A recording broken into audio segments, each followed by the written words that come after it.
He was literally wiping his tears, y'all, crying and wiping his tears.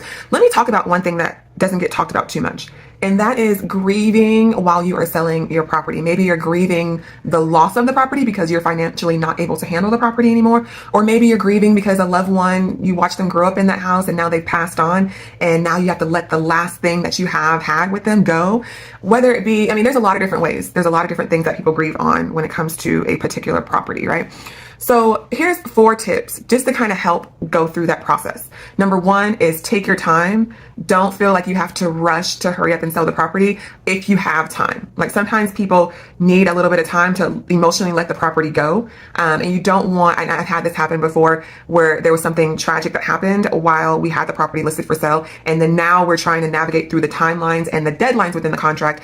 And it's very hard to go through and meet those deadlines. If you can imagine me calling, saying, hey, you need to hurry up and sign this. Of course, I wouldn't say it that way, but, and you are headed to do some paperwork for your loved one that just passed not too long ago. Do you get what I mean? It's very uncomfortable. Number 2, I would say this is not possible for everybody, but I would say if you can move out of that property, then move out of the property. That way you can start imagining yourself disconnected from the property. It's really hard to let something go when you have to face it every day and come back home to it every day. So if you have a loved one or if you have the finances to where you're able to move into another property, I would definitely do that. The third thing is just going through the mental aspect of it, of focusing on the future and not the past. It's kind of like saying, we're not saying goodbye, we're making room for what's next, kind of a mentality.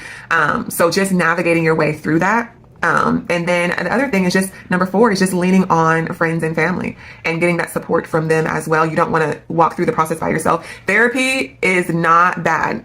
Okay. So if that means that you need to go through a therapy session or have your friends and family come around you and support you emotionally, go ahead and do that. Because I will tell you that I met with the seller a few months ago and he was having a hard time, y'all, talking about letting the property go. He just was crying, wiping his tears. It was completely overwhelming for him. And I just encouraged him to take his time. Like, we don't have to list it like right now, like today.